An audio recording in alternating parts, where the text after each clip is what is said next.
Wait for it, and we're live. Hey, all you crazy sci-fi and fantasy fans. It's time for your daily dose of shenanigans over here at the Blasters and Blades podcast. Just a couple of nerdy veterans and one chaos coordinator geeking out over our science fiction passions and fantastical fantasies. A place where magic is king, the sky is the limit, and space is the place. We are the podcast that push the fun in dysfunction. So without further ado, we're going to let our guests introduce themselves in alphabetical order because I do know how to read. Mr. Christopher DiNote. We're going by first names then, or something, because wouldn't Burke be earlier in the alphabet? All right, the officers can go first, man. It's cool. Oh, okay. We're gonna do it that way then. Well then, okay. So I'm Chris DiNote. I am the very recently retired Christopher DiNote from the United States Air Force as of 1 February, and still in between jobs right now. Quite rapidly becoming a sleazy contractor and loving life.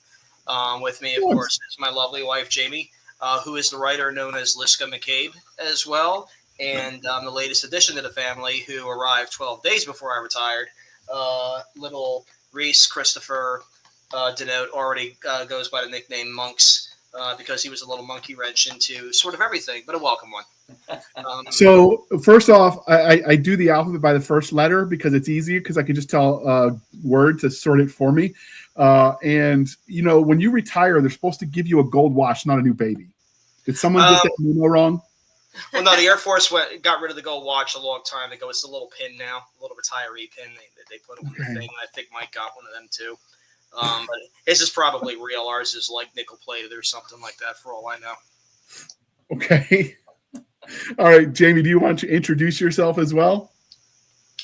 I think you pretty much covered it. I've been out for 12 years now, so my veteran experience is dated, shall we say. And yeah, I've just been momming it ever since. Freaking standing. And we have interviewed her before, so if you want to hear her backstory, there's in the if you go to the YouTube channel and you go to the search bar for this podcast, you can search by guest, and it will pull you up within the podcast YouTube instead of the whole thing. But she's been interviewed before, so go check those out. And next we have Mr. Spearman Burke. Hey everybody, my name's Mike. I write under the pen name Spearman Burke. I too am retired from the military. I was in the Marine Corps for 26 years. Nowadays I write a lot of short fiction and do some editing for Raconteur Press, and I'm having a ball. Wait, were you Steve, the intern, for a while? I was not. My buddy, Nick Nethery, was the original intern, Steve. And I kind of grabbed on his coattails and he pulled me into Rac Press. Okay. I've been the follow-on intern, Steve, and I'm actually getting ready to wrap that up as I edit my first lead edited book for Raconteur, where I've been kind of hanging my hat lately. And we're also looking into onboarding Jaime here. I'll be intern Stevie. Okay. All right. So we would not be the Blasters and Blades podcast if we did not do the religion questions. So before we do that first, normally I would tell you how I found the guest, but I found Chris first in the Galaxy's Edge community, and we sort of became Facebook friends, and the rest is history. So if you want to blame anybody for this, you can blame Jason Onspach and Nick Cole. And it's not our fault. We were left unsupervised. With that, Spearman, you do have to answer the religion questions. Are you ready for this? Yeah, I can hack it. All right. Star Wars, Star Trek, or Firefly?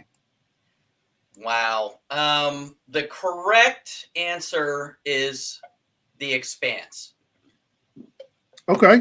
But if I had to pick the three, I think I'd go with Firefly. It had the Firefly's got the advantage of not having been on the air long enough to get ruined. But I really enjoyed The Expanse, so there you go. Okay. Did you read the books, or did you prefer the TV show? I did not read the books, but my assumption was we were talking about television.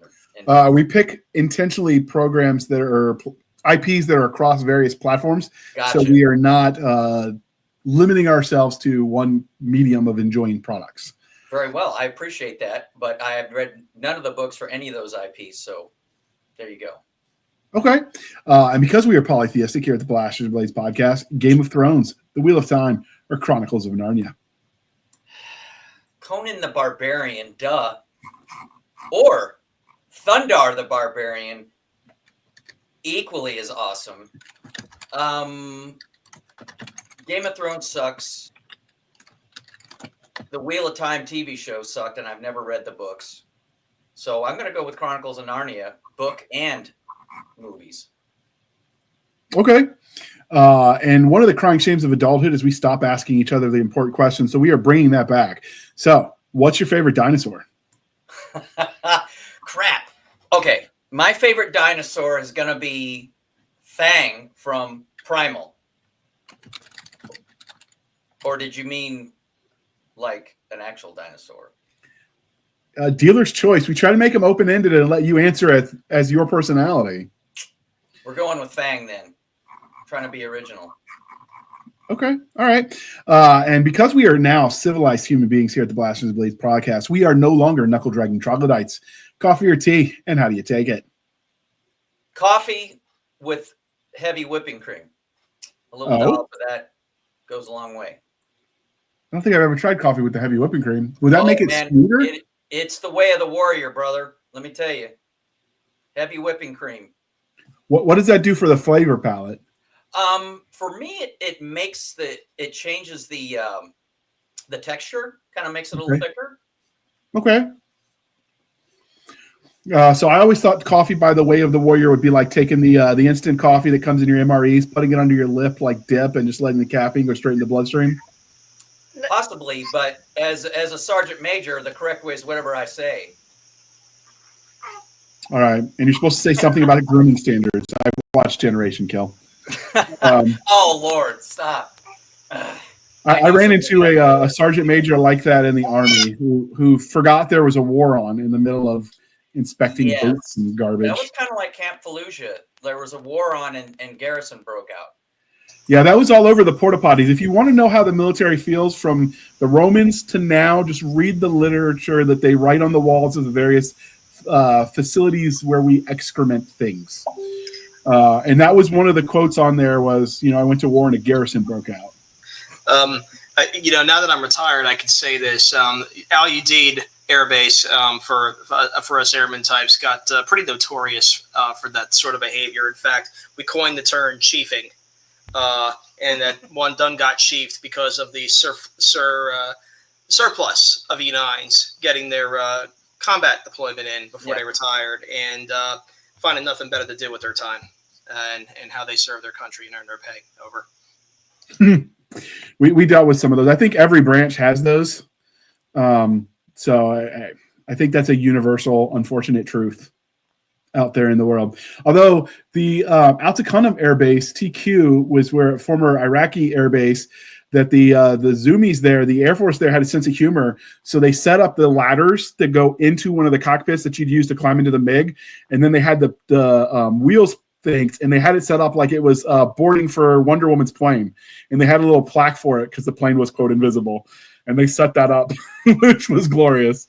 Well, one of my bits of nonfiction I wrote was a photo essay for the War Murals Project, which documented a lot of the T-wall art, because we all knew that wasn't going to survive, the withdrawal and everything else. So not to drop a serious bit in there, if you find that webpage, War Murals Project, it's really worth your time, not just for veterans, but for anybody else out there wanting to do some research or just curious about it, or you had a buddy who served or something like that. And there's a lot of good stuff on there. So yeah, check it out. It's and I don't know how much longer that stuff will be around. I took about 200 photos of like 70% T-wall art and other things when I was over there deployed in Iraq in 2009. I was at Balad, Joint Base Balad by then, and it kind of, I don't know. I guess I kind of got my Dennis Hopper on, like an Apocalypse Now with all the camera work when I was over there. They also, you wrote you did the PTSD anthology, I think, with Cedar Sanderson, I think, that did it with you.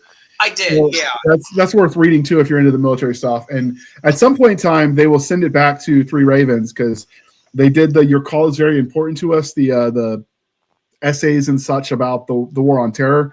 But my understanding is it's still waiting for DoD to approve stuff because they submitted it in for clearance.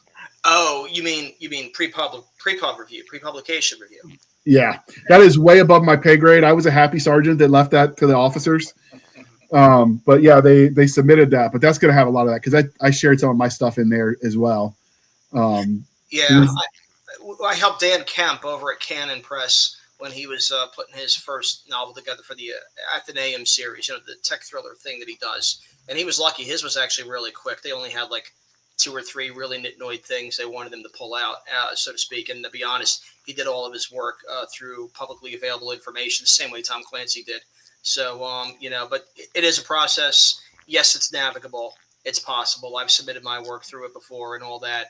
It's not as onerous a monster as it is. I mean, on the far end, there's a book called Never Mind, We'll Do It Ourselves, which was written by 3 of the guys, both Air Force and agency, that were there at the beginning of the Predator program, the RQ-1, even before it became the MQ-1. Their pre-pub review process took 39 months. Wow. So that's the extreme end of it. But then again, they're going back to the origins of drone warfare in the late 90s. So that's little bit different than when you're writing stories about PTSD and making educated guesses about the identities of certain organizations deploying and acting in certain parts of the world. That's a little bit different. So we actually are going to be doing at some point later in season 5. We're going to be doing a look at future war topics for the sci-fi side of the house, and drone warfare is on there because I know anybody's been following the news during COVID. You had the Yakuza with everything locked down started trying to use drones to run their drugs because they couldn't get on the streets, and then the Japanese police sent drones to catch the drones with nets. So then they countered with drones that had blades of some sort on them, and it went back and forth like an arms race. That was comical. At a certain point in time, I wondered if it was really about the drugs or they were just having fun. And then you see some of that in Ukraine. So the Ukrainians started using the drones to, like we did with planes in World War I, dropping bombs and whatnot. So the Russians started putting sticks to almost joust the Ukrainian drones out of the air. I've seen pictures and videos. There are some deep, dark subreddits you don't ever want to go to. But it's like, if I wrote that in a book, people would be like, oh, that's not real. Really? Jousting with drones? Come on. Well, to be honest, to Bane's credit, some of that stuff came up in a few of the series that they'd written before, especially, little plug here for the Freehold series edited by Mike Williamson. And, there was a lot of talk about use of drones and different ways you can use drones. Mm-hmm. And as Jamie, said just a second ago, hey, why not both? Run the drugs and take each other out. And have fun doing it. Right. They also, that's where you get the jokes. I remember when I was in, they were already talking about that stuff because you had the jokes about what the future statue to veterans would look like. And it was a morbidly obese person sitting with an Xbox controller was the joke because of that. And so, I don't know, it'll be interesting to see. There was talk for a while about the Marine Corps actually putting a drone operator on an infantry rifle squad. Along with, instead of just the riflemen, grenadiers, and the automatic weapons, adding someone to do recon with a drone. So it's going to be an interesting future, and it'll be fun to see where the possibilities go as we just guess wildly. Sure. Well, one thing real quick on that, too, is the size gamut that they run from a few pounds handheld up to something the size of a Cessna, 182 or a larger aircraft. If you've ever seen the Global Hawk, that thing is almost as big, at least wingspan wise, as a U2. There's and you got everything in between size wise. So it is everything from somebody in a ground control station somewhere to a dude with one in his backpack or several, attached to a maneuver unit. Over. And then DARPA has been looking at with some of the tech companies. Essentially, it looks like a robot dog that's as a drone for the grunts to carry their stuff. But Spearman and I both know the minute you give infantry something to carry their stuff, they're just going to give you more stuff to carry because they're not going to actually let you load. Right. They're not taking bricks away. They're just going to keep adding more stuff. Yes. You're absolutely right. So I gripe with every engineer on the planet. Like, this new high-speed thing only weighs 5 ounces, but you've given me 100 things that all weigh 5 ounces. You'll get a kick out of this, though. When I was going through Scania, which was the base that was halfway between the Kuwait border and Baghdad, there were a bunch of potholes because they took mortars early on. And I remember complaining to the engineers about the potholes. And they're like, Sergeant Handley, don't think of them as potholes. Think of them as inverted speed bumps. Hua? And I'm like, all right, sir. I got nothing on that. So we just dealt with it. But engineers can be cranky sometimes. All right. So because you did serve, Spearman, and you haven't been on the show before, obviously you mentioned you retired as a Sergeant Major from the U.S. Marine Corps. So does the time you spent in uniform affect the way you tell stories as an author? Ooh, good question. I think it does. I don't think there's any way around it. I mean, that's 26 years of my life, right? So, and I mean, the way I started writing was blogging and just telling funny stories about being a Marine. I used to have a blog called America's Sergeant Major, and I was just telling, goofy stories about being on patrol in Iraq or reading the blotter report on a Monday morning, dumb stuff I got into as a Lance Corporal. So definitely it affects a lot of my writing. I was writing, I've got a story in Raconteur Press's Space Marines 3 called The Blotter Report, and it's basically, a space sergeant bitching and moaning because he's stuck behind a desk and he can't go on patrol for his Marines, and so he decides to drop in with his boys who are doing an orbital insertion, and hijinks ensue. But I have met first sergeant that turned down sergeant major promotions because they didn't want to get away from the field. And once you get a certain level and sergeant major, that's pretty much it for you. You're going to be riding the desk and doing admin stuff. Oh, yeah. That's what I was warned. I was warned early on. Be careful about getting promoted. They're going to take away your Marines and give you a desk. Hey, Mike, break. You're coming in broken. But yeah. Go ahead. Try again. I just said, dang it. But they definitely will take away your Marines and give you a desk.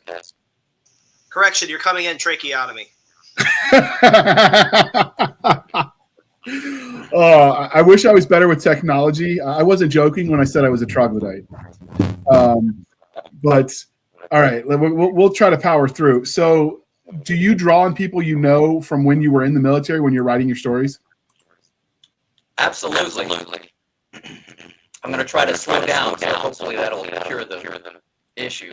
A lot of the characters in the stories in my writing were definitely people I've worked with or met or chewed out in front of my desk.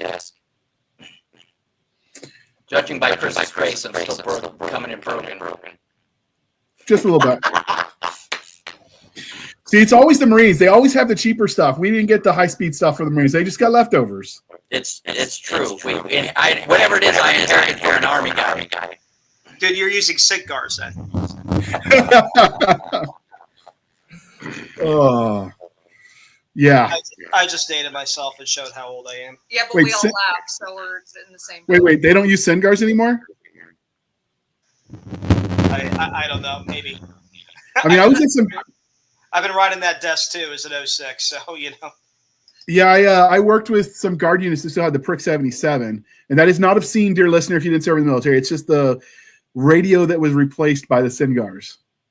Probably built in 77 by the name, but I don't know. PRC for those playing at home. All right. So, all right, he's back. Wait for it. Nope, he's just not connected. We'd play Jeopardy music, but we'd get a copyright strike. So instead, we'll just keep talking about the anthology while we wait.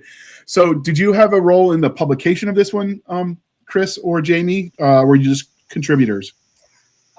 I was just a contributor. Same. Okay. All right. Yeah, Mike was the editor for this one.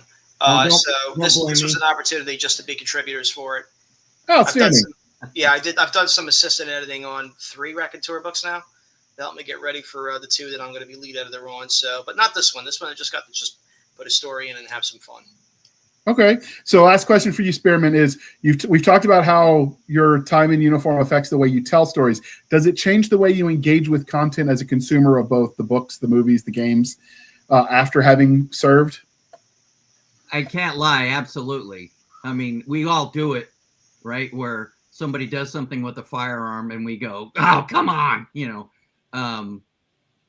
and, they're too close together on the stupid patrol. God dang it, and I definitely engage with the media a certain way. Like, it's funny we brought up Nick Cole and Anspach. Like, I love, like, what was it, Strange Company? Right. Good story. I love it. Like, I'm reading it and I'm like, I know that guy. I know that guy. I am that guy, So yeah, it definitely colors how I absorb that material. Yeah. You almost would have to if you did. Although I will say, generally speaking, the way it affects is mostly limited more narrowly to general atmosphere, because like sometimes you see where some PFC is yelling at someone way higher in rank, and I'm like, sure, maybe that happens, but there's going to be some wall-to-wall counseling or rig time. I mean, there's going to be consequences to that kind of behavior. I think that's 100% it, man. There's always you can always tell, because somebody just gets the general atmospherics right, like you said, like the way people talk. And actually, that's kind of how I got roped into writing to begin with, is people were asking me questions like, does this sound right? You know what I mean? It's just how people actually speak to each other. And my earliest published writing was because somebody asked me, because the job I was in at the time, hey, help me make this sound like a general, like how a general actually talks. Because if you've been around them and you've been in everything from a commander's call to a staff meeting at senior levels, you've been in the Pentagon, you know that there's a certain way that they approach answering questions, whether it's from reporters, whether it's talking to their peers, or whether it's talking to a big audience. Yeah, there's definitely a cultural element that I think we add to that storytelling, right? That I think if you weren't there, you don't get it. And if you were there, you see it immediately in other people's writing. But the one thing that I've seen people that serve in the military get wrong is they assume because they were in the military, regardless of what their rank or time in was, that makes them an expert on all the things. And so it takes a little bit of humility. They get the Napoleon syndrome. I was a corporal and blah, blah, blah. And they think they know everything, or the Hitler thing, because he was a corporal too. And it's, if you served and then you write military type stuff, there is a danger of starting to believe your own PR. Whereas I'm very aware that, like even the light infantry stuff, because that's what I did for 8.5 years.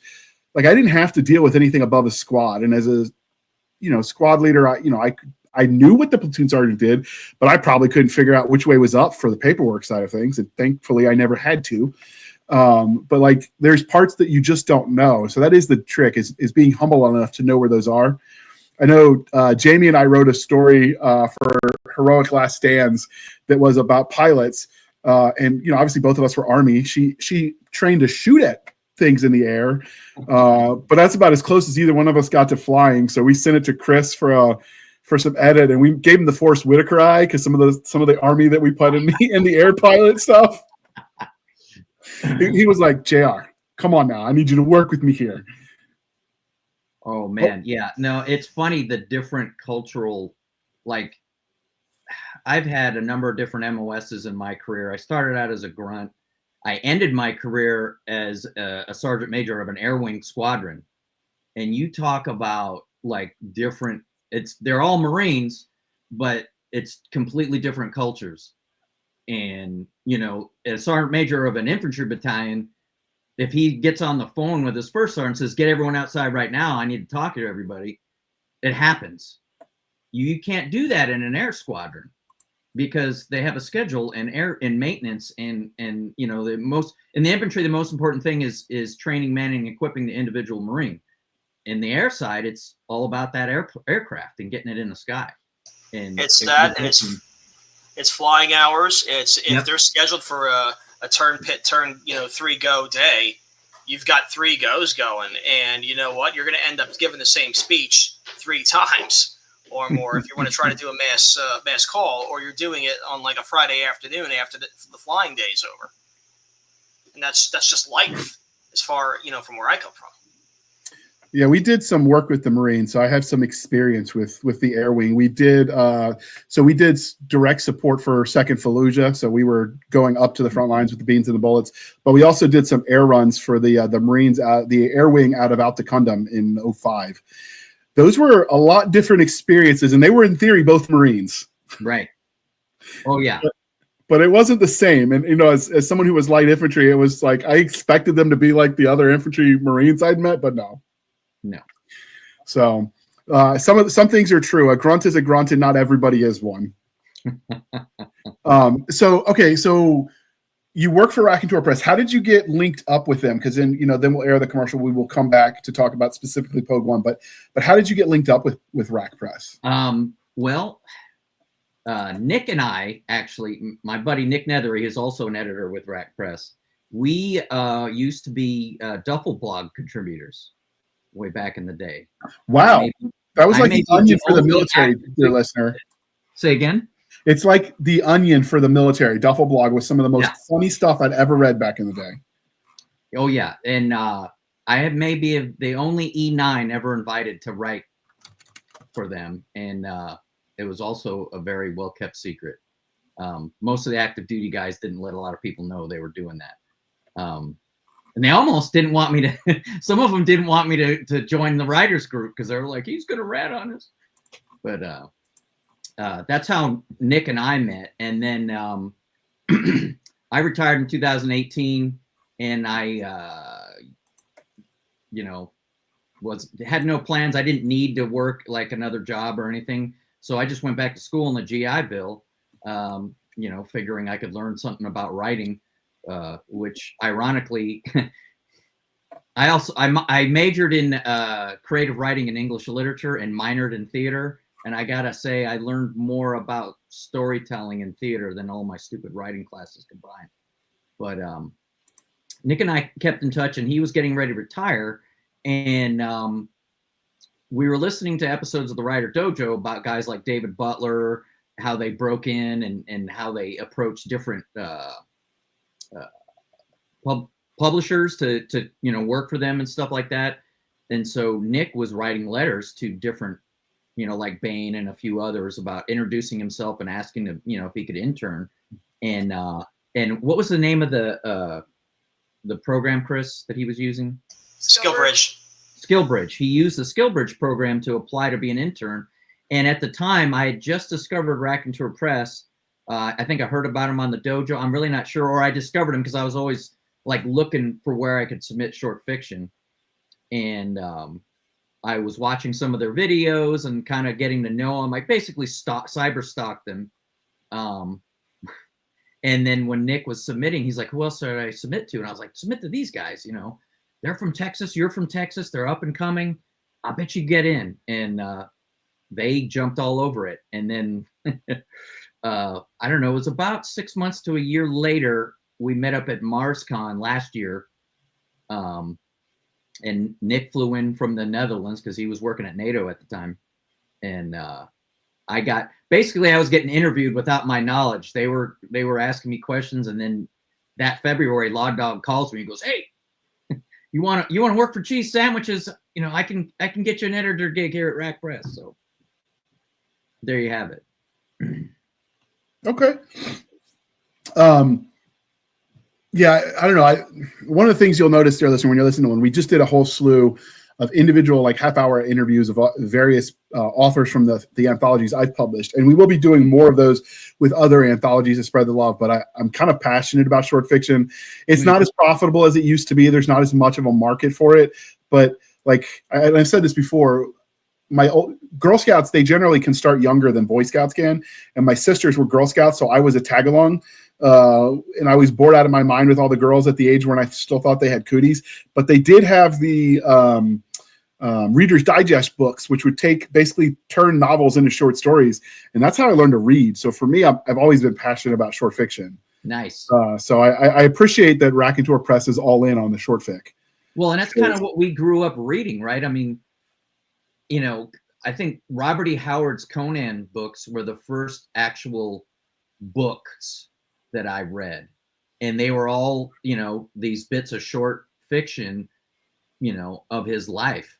And, you know, reading, I don't know how I did it as a kid, but I was reading Lovecraft and Robert E. Howard and some of that old pulp stuff, which was always short, and I loved it. Yeah, that's the good stuff. Novels used to be considered shorter. I know if you gave somebody a 40,000 word book and you said this is a novel, they're gonna be like, really? But at the time, I mean, novels were a lot shorter. They called them pulp because they were, you know, short and quick to get out and get to you. And yeah, there are a lot of really good storytelling from that era. And it's because they wrote them so fast, they were willing to take chances, just like you can with short stories, for just off the wall, like concepts that, you know, might not have viability as a full novel. And you see that when people find side characters that they like, because they're like the class clown kind of thing. And I've thought about that. Like, you could maybe get a short story out of it, but most of those characters, there's not enough to make a novel if you want to keep that character type. But it's good for a short content. So, all right. So, which one of you wants to read the blurb? Do the commercial for us? Do you want to do the movie trailer voice? I think I've been ordered to read the blurb. Is it going to be put up here? I'm going to show the cover. Oh, okay. Oh, all right. Gotcha.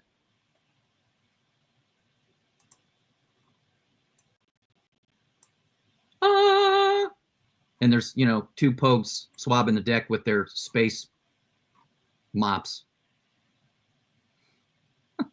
Yeah, a big part of the marketing for this was that there is a class of people who would see that picture and instantly get it. You wouldn't have to explain nothing to them. I mean, if you've ever messed up and literally been on the shit burning detail or ordered to, I don't know, mop the motor pool in the middle of a rainstorm, maybe that was me once upon a time. I'm just saying I was a corporal 3 times because I was so good at it. Well, there they are in 0G with their mag boots, right? cleaning the flight deck or whatever it is they're at. Oh, so it's suited. All right. I will read it then. Well, so I can't see it is the problem. Okay. The purpose of this anthology is not to denigrate Pogues. On the contrary, we felt their representation in fiction, military science fiction or otherwise, was a bit lacking. What about the kid with a 30-pound brain locked away in the vault, like Gene Rowley's tale of a Lance Corporal in Cybercorps? The medical ninjas who are willing to move heaven and earth to save one more life, featured prominently in Kay Anders' story. Authors DiNote shows us there are worse things lurking within the depths of a military machine than mere Pogues. In The Troll, Jim Curtis reminds us that the hardest working folks in the military just may be the apes, whose job is to keep aircrafts in the sky. Wrapping up our ensemble of storytelling is Liska McCabe, who reminds us that no matter the MOS, we all endure. Check you out in the end. So that was more a description than a blurb, but we're going to take it. I think those that know what a Pogue is know, but I don't know anyone who would consider a doc a Pogue. I mean, well, let's discuss that, because a Pogue technically is anyone who is not a grunt. So the corpsmen, like in the Marine Corps, we don't have medics, we have Navy corpsmen. They're, you know, if they're green side, you know, in the grunts, they, you know, get considered grunts, but technically they're not infantrymen. Well, that even gets to it because people that are in the cav or the artillery, the other combat MOSs other than infantry, they would tell us they're not Pogues. But every grunt unit I've ever been in, like, listen here, girlies, because, you know, there's that rivalry. So the term is so nebulous. It can mean whatever you want it to mean. But basically, everybody thinks they're not a Pogue. Right, but it's the people in the rear. REMFs was the other term, or hobbits, or fobbits, excuse me. People that had safe desk jobs was generally what people think of, I think. Yeah. Well, and one of the reasons we came up with this idea was, you know, we were joking that the guys in power armor, grunts in power armor, get all the glory and all the stories, right? There's always a Space Marine novel or what have you. I mean, Galaxy's Edge, right? The Lieges. It was just kind of fun to come up with stories about guys who weren't at the very front. Not that doesn't mean Pogues don't see any action, you know. Asymmetrical warfare, you saw that in Iraq. I think the average truck driver saw as much action, if not more, than some of these grunts that were guarding fobs. Oh yeah. I know guys that got combat infantry badges for checking IDs at the clearing barrel of the DFAC, while 88 Mike's got Jack Diddley as they went through IED Alley. So it being a grunt working with non-grunt units as a attaché, like it definitely wakes you up to the fact that it's the mission, not the MOS that matters. Yeah. Right. I mean, in the Air Force, you might still hear the term nonner thrown around sometimes, and generally what that refers to is that's what maintainers typically use to mean anybody not in ops or not directly tied to ops, which is flying airplanes. At the end of the day, right? And even when we have stuff that's supporting fires, it's a heck of a lot more direct or involved in action than it used to be. It's still about anybody who's in or attached to ops and who isn't. I mean, the place to be, even if you were an intel guy for your career like me, was down in the squadron. That's where you wanted to be, whether it was in the fighter squadron, the bombers, or rescue or whatever else. And then it's a whole different ballgame when you bring in the special ops guys. But kind of like Mike said, they get plenty of their own books anyway as it is. So I think, wasn't that the only other restriction you had was the no operator types? Yeah, like we didn't want we didn't want a lot of high-speed, low-drag stuff. Not that you couldn't see action, but, the story of the guy who would get crapped on, right? I mean, the guy who the Space Marines would laugh at, But that's why I say you go back to the idea that it's the mission more than the rate, which would be true, I would imagine, for some of these stories, because the people that would have been considered POGs or REMF, for whatever term you want to use in the Air Force, were our replacement, and they took over my job running gun truck security. Yeah. And I had to show them how to set the headspace and timing on a 50 cal because they'd never learned, but they were willing to get behind the gun and go. So I mean, I was in an infantry battalion in Karma, Iraq. And one of the biggest gun battles was actually with the H&S Company Guard Force on one of the OPs, right? And all the infantrymen were pissed because all the goddamn POGs had the biggest gun battle of the whole goddamn deployment. Yeah, that's the one crazy thing about war that I don't think a lot of people write about when they see it. I remember coming home, and Fort Eustis isn't too far from where I live. So I figured I'd take the kids to the museum because they have the transportation museum there. Because I lived my entire 2 years in Iraq on the roads. And when you go in there and you go into a museum when you're in your 20s and you see people on a museum wall because they're no longer there, no one ever writes those kind of stories about the idea that you've just lived through history. It's that old adage my high school world's history teacher taught us was, may you live in interesting times. And you don't really know what that means until you know, and then you don't want to know. But I think the kind of premise you set up with Pogue One could support that kind of stuff. Yeah. Are you going to do a second volume, do you think? There's definitely a maybe. We're very flexible, and whatever we find writers and readers are interested in, we're always willing to do try it again. And if there's enough interest, we'll definitely twist Law Dog's arm and see if we can't get one. I mean, it was a lot of fun. I also like making fun of people who spell Pogue POG, because it's kind of if you're a boot, that's how you spell Pogue. That only started happening this century. Well, that's one of the things I learned because I was in the Army. I enlisted in 98. Okay. And then so the Army from 98 to 9/11 was not the same beast as it became after with GWAT. And then what the Army is now is not the same as it was at the height of the GWAT. So the culture in the military cycles.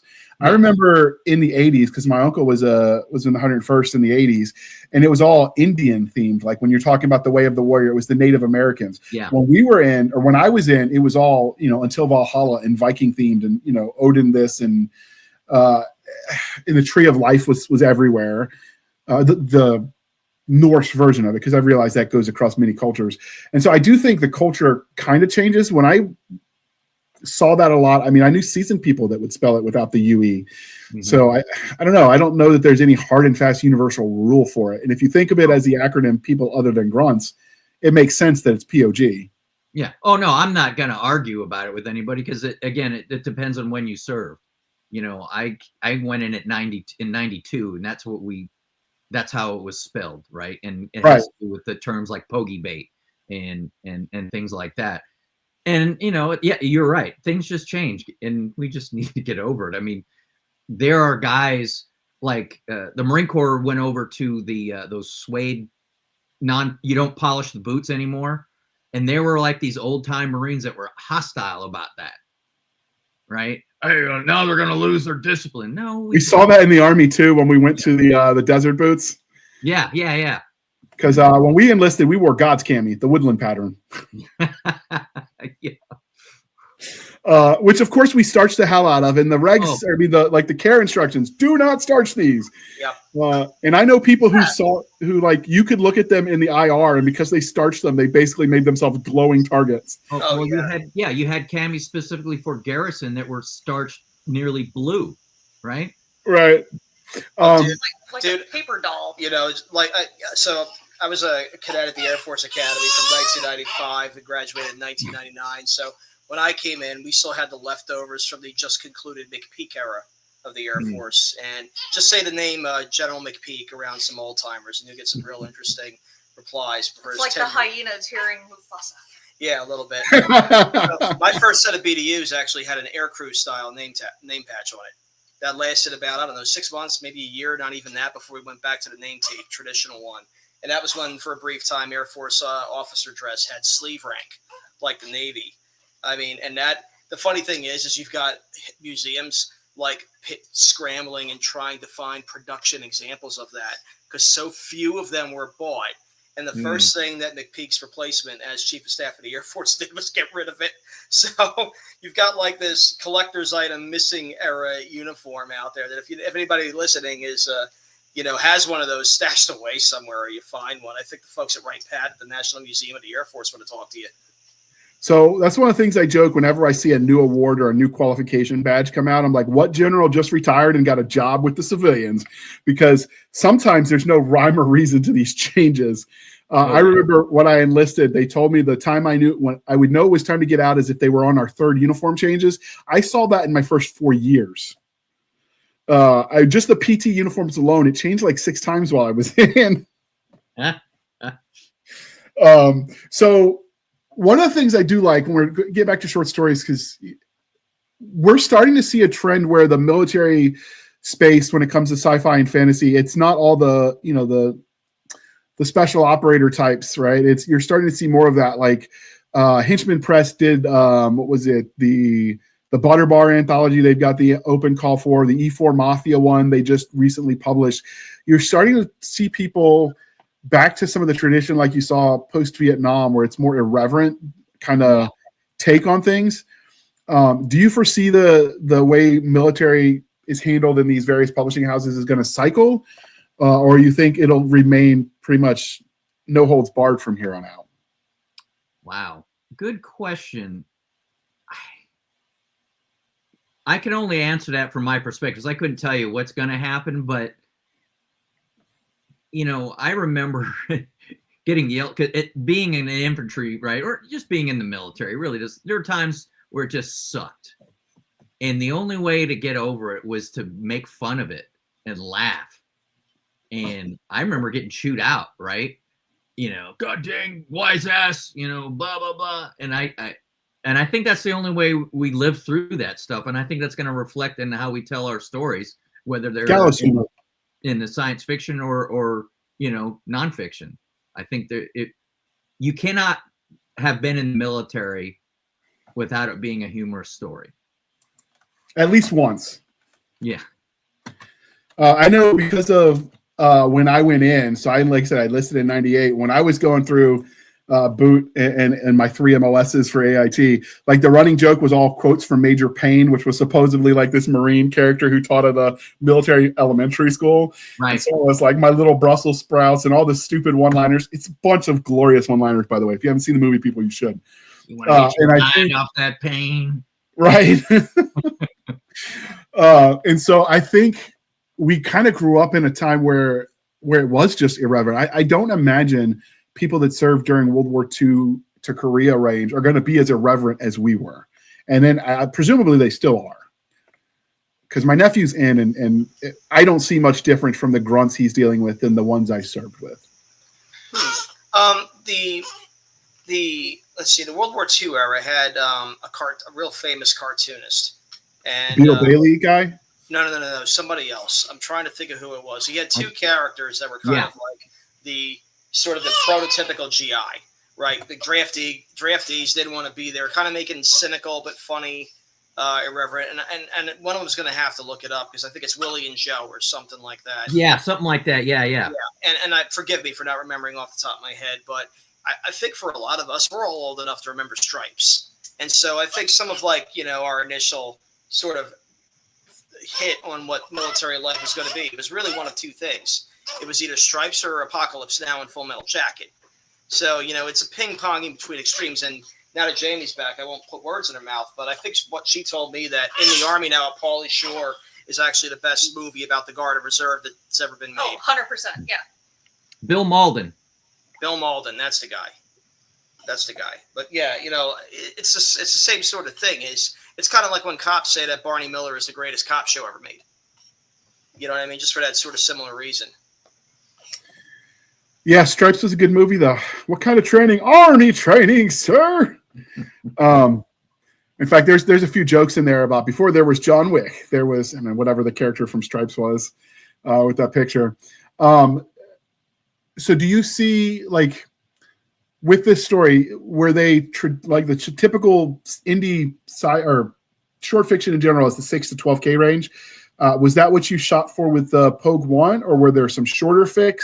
Because I know I see Pogue One. I see Rack Press do some microfiction sometimes with their postcard stuff. So what can we expect from this anthology? Rack Press generally goes from the 5 to 8K range. If you're under or over, it's usually not a big deal. We have published 10K stories, but if you're under or over, it needs to be really outstanding. Because we've also published some, I think, 3K stories, but I'm not sure we ever published anything under that.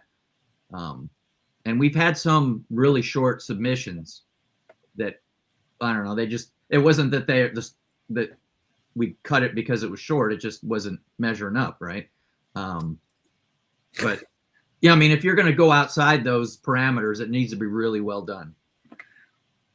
Well, I was more asking for readers, because that tends to be our goal, target audience, is the people that are going to read the books, right? So what they can expect. Go Minnesota. Yeah, they're all going to be 5 to 8K. Okay.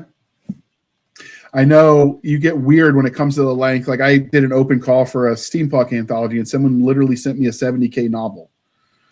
It was good, but I can't exactly put that in an anthology. Yeah, well, we've discovered that a lot of writers don't necessarily read. Go on. Certainly not the submission guidelines, right? But, it's just one of our running jokes, because we'll get a question. I'm like, it's right there in the submission guidelines. So if you don't know exactly, dear listener, because you're not in the trenches, so to speak, 8,000 words, that's roughly 300 words a page, give or take. So that's about 26, 27 pages, depending on length of paragraph. Because if you're dialogue heavy, you're going to end up with less words on a page and more pages. Yep. But so that's what you can kind of expect from each story. Did you get any that were your favorite within the class? Well, obviously, everybody loves all of their kids equally, but Animal Farm taught us. Animal Farm taught us that some animals are more equal than others. So, honestly, Liska McCabe's story, I thought was absolutely a riot, right? Which is why it's one of the bookend stories. Just the terror of I just want to check out. Can I get out of this labyrinth? And it's just this Kafkaesque adventure of this poor guy who just wants to get a stupid checkout sheet stamped. If you want to talk about it, maybe he just wants to go home. Yeah, it's CIF. That's really the core of it. And it's just trying to go to BNOC. Yeah, I think it should be an unwritten rule that every MIL sci-fi or MIL fantasy story has to end at CIF, where you have to fight with supply. She actually did it. That's the Yeah. story. I mean, could you imagine, like, you know, like we'll go with the Wargate stuff, for instance, like going back to supply after that, like, honest, my helmet was destroyed by Zeus. Yeah. You know what I mean? Like, I remember one of my Marines was trying to turn in his goddamn flak gear, except it was covered with blood because, like, you know, he was working on a guy in Iraq, and the SIF guy's like, "You can't turn it; it's got blood all over." Like, what do you want him to do? Not fight in his gear? You know, what a nightmare. yeah, and dealing with some of those books, we were turned away from a few mess halls because we were dirty in such a way because we just came off a combat patrol, and I'm like, I mean, like, you realize there's a war going on, right? Yeah. And we came into that with supply when we were turning our stuff in at the end because my brand new Humvee suddenly had holes on it because it had been blown up 3 times and repaired by our lovely mechanics. I'm like, I don't know what you want me to do. The parts aren't going to match. The serial numbers don't match anymore. So it's I don't know. There's some funny there. Now, what other themes do you foresee, at least in the ones you're working on, that you're going to be doing for future anthologies? Oh, let's see. Well, we got Chris is editing the Weird Warfare anthology. Let's talk about Weird spelled WYRD. Yeah. And I do, before you go, Chris, I do link specifically because obviously we have Spearman or Mike and Chris and Jamie. We have all their socials, but I went ahead and I linked all the Rack Press stuff too, Raconteur Press people. So if you want to check them out specifically, you'll have their recommended reading list, their anthology list, their Substack, all that stuff's going to be in the show notes. So go ahead, Chris. I wanted the listeners to know that they could find that information. Yeah. So the submission period for Weird Warfare ends tomorrow.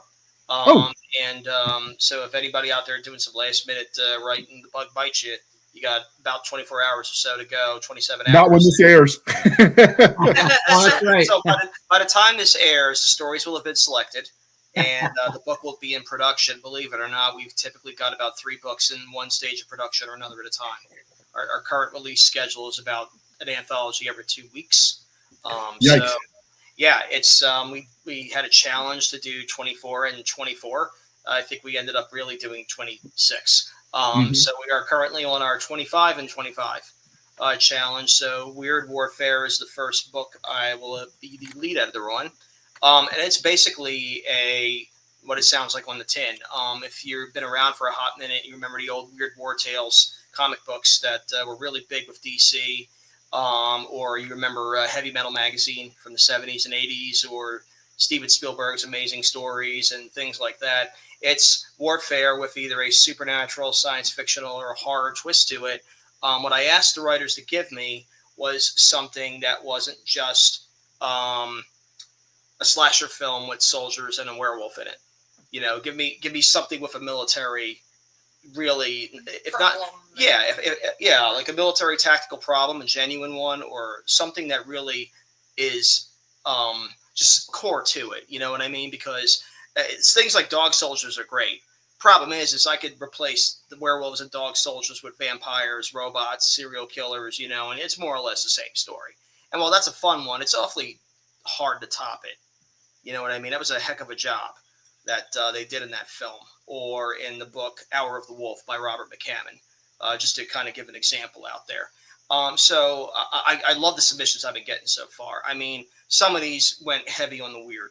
I mean, I'm talking stuff that's Twilight Zone-esque, stuff that is very much in the vein of like heavy metal or something along those lines. I've been really impressed, and it's going to be really hard for me to neck this down to like 10 stories, or God spares, maybe 11 for a rock solid book. So we'll see what happens. The writer base out there so far, from what I've seen, has really made me work for it.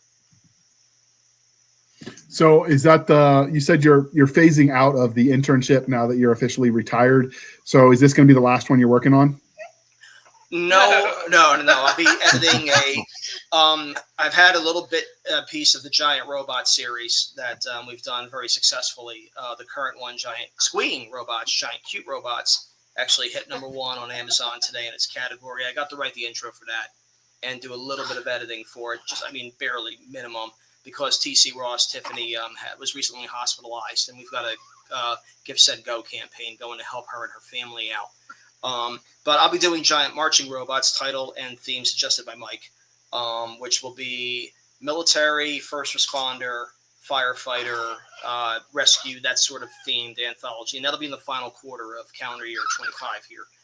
So that'll be the second one that I'll be lead editing on. Otherwise, I'm just trying to get some stuff written so that I can compete with all these folks that are submitted to these anthos, because it's not a short thing. Just because I'm on, working with the staff that I get in, I've got rejection notices for Raconteur before. I mean, they're not technically Raconteur books, but the postcard stories, like you mentioned. Jaime here got in 5 of those. I got in 2. I got in the first and the last, and even our daughter Remy, who's not here with us tonight, she even got in 1. And I think actually, so it's this just goes to show you that it's competitive. It's not nepotism. If anything, we're harder on each other.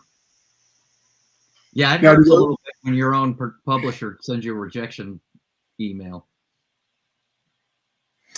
Do you guys plan on doing these in audiobook, or are we sticking to the ebook print copies? Raconteur Press sincerely desires to get into the audiobook game. It's just, we're just not there yet, right? We're still growing, and we just don't have the staff to tackle all those different projects right now. But we want to, right? Because there is money in that as opposed to short fiction, right? What's it they say? There's gold in them there hills. Yeah. So the other part of that you guys are dealing with is just because I've dealt with it too, because obviously Bayonet Books puts out anthologies as well. Sometimes dealing with authors is a lot like herding cats, but the cats are like ADHD, dyslexic, and a little bit special when it comes to trying to herd them. And I say that with love, because I mean, sometimes you got to just be like, hey, I need your blurb. I need your author bio or whatever. Although because of this experience, I did learn when I finish the story before I'm done, I write the blurb for it. So I don't have to remember it later a year after I wrote the story trying to write the dang thing. So it's right there with the final story, the official title, the official blurb, and then the story. So I learned that the hard way from dealing with other authors. So is there anything, as we wrap this up, is there anything like the Pogue One that you guys have done that is kind of in the same vein? It almost seems like this is kind of a tongue-in-cheek novel or collection. It is. Well, and then that's kind of Rac Press's style, is just kind of whimsical. We're having fun. I mean, there's the Space Marines anthologies, and there's a lot of fun stories in those. Right after Weird Warfare is one, it's called Space Malfeasance, which is supposed to be stories about, troops getting into trouble, but in a sci-fi setting. What kind of things does the Space First Sergeant read on the blotter report, right? And those are also just kind of, like you were saying, a tongue-in-cheek, funny look at, the future of space. Because we're going to have all this technology, but how are the troops going to misuse that technology, right? I mean, can you imagine a Lance Corporal with Judge Dredd's pistol? Right. I mean, we watched it in the Army when they were changing out the Humvee for the LMTV and the MMTV the Oshkosh makes. They did the first round of testing with PFCs as the drivers instead of these really skilled people that work for Oshkosh. It didn't make it out of the trial phase before 3 of them were wrecked and non-operational. Well done, lads. Yes. Right? I mean, they were told to put it through its paces. They should have been more specific. So Jaime, now, are you going to be... Get that thing pregnant. Well, I mean, that was next, but that's mostly the Marines first. They didn't leave him alone with it. But yeah, that's the running meme where you're like talking about that you can't make babies with it, and it's the Captain Kirk, not with that attitude you won't. Yeah, I was just thinking, the best thing for the Space Malfeasance would be, what does Space Town Patrol look like? For those of us who've been stationed in Korea as perfect examples, or even some of you even older folks out there, maybe the Philippines or something along those lines. Space Engineer Alley. So my favorite experience when I was in the Army. So when I got back from Iraq the second time, we processed out through Fort Dix in the Air Force Base that abuts it. I can't remember the name of that one. McGuire. And so we were using both of their facilities to out process. And there's a the NCO club, but it was open to everyone by the time I made sergeant. I felt very disappointed that when I finally could qualify to get in, anybody could.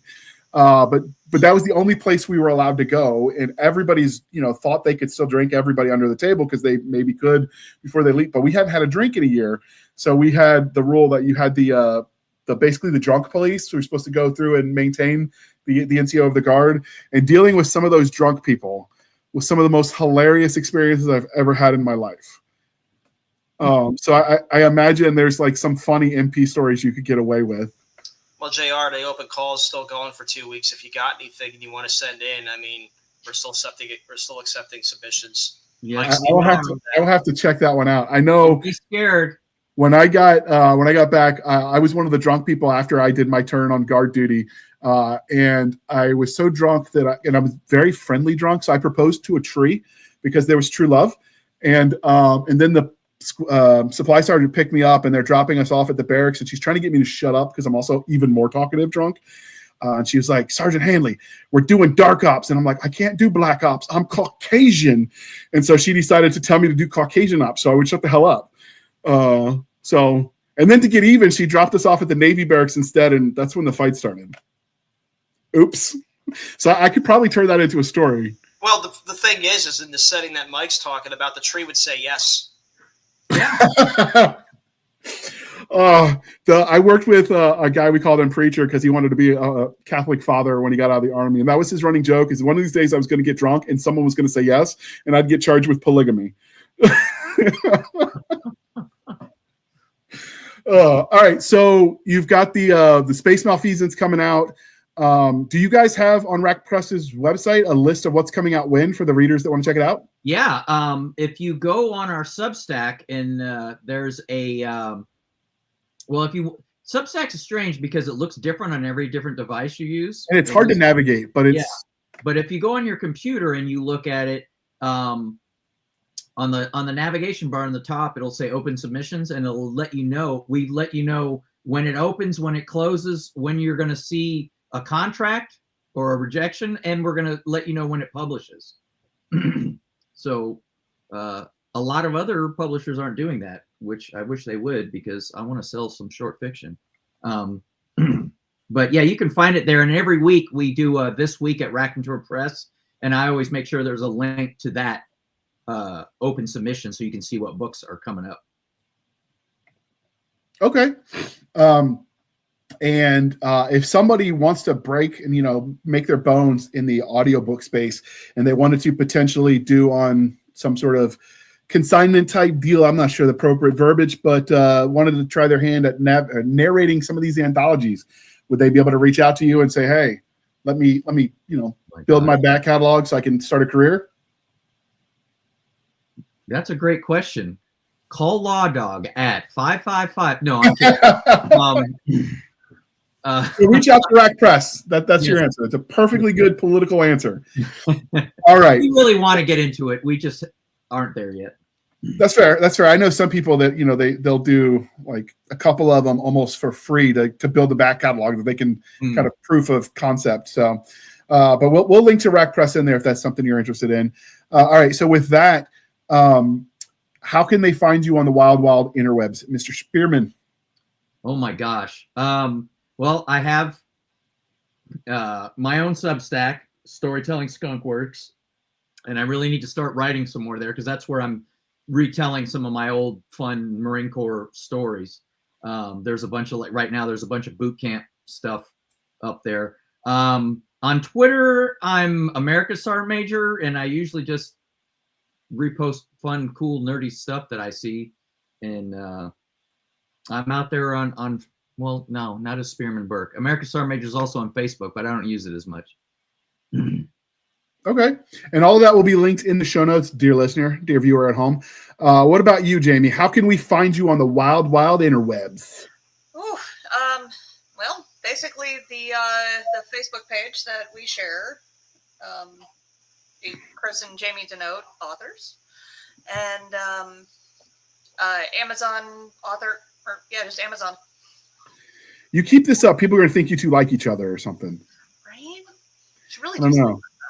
Probably should. All right. And Chris, how can we find you? And obviously, it's really not helping. No. She's I mean, if it gets you a short, jump to the head of the line on the anthologies, maybe it's worth it. I don't know. She doesn't need the extra help. Her story in Pogue One, honestly, dude, it's the closer for a reason. And for real, it's one of the funniest damn things I've ever read too. And I'm not saying that just because she has a gun on my back right now. I'm blinking. I mean, she does, but that's for other reasons. Well, we just call that. He likes it. We just call that par for the course around here. But anyway, no, for real, it's the best story in the book. I think you got Kafka, and somehow she managed to turn that story into a redo of Brazil. All right, okay. Believe me, just read the thing. But anyway, so yeah. I also do reviews up at Upstream, reviews on Substack, along with JR here. I actually am the guy who does the music, most of the music reviews on there. So if you like heavy metal albums, kind of started doing that not too long ago. Reception seemed to be good. Amazon page, Authors DiNote. I very occasionally write also as a guy named Freddie Costello. So you can find a few things out there if you're bold. And also, I'm on Twitter just as myself, mostly repost things from Raconteur and, things of that nature. All right. And you can find us, dear listener, on our Linktree, linktr.ee, Linktree/Blasters and Blades podcast. Again, Linktree/Blasters and Blades podcast, where we link to all the things, the BitChutes, the Rumbles, the YouTubes, the TikToks, the Twitters. We have our Spotify website. We have our Blasters and Blades Facebook group and Facebook page. We have our email, blastersandbladespodcast@gmail.com. Again, Blasters and Blades podcast@gmail.com. For professional purposes only, people. Save the shenanigans from Adam Stabby Stab over there on the Instagram, Twitters, and the emails. And you can support the show over at buymeacoffee.com/author J.R. Hanley. Again, buymeacoffee.com/author J.R. Hanley. Be sure to put in the comment section that it's for the podcast, and I promise I will keep my co-hosts duly caffeinated. They will drink that coffee brand coffee until they float away on a river of Java.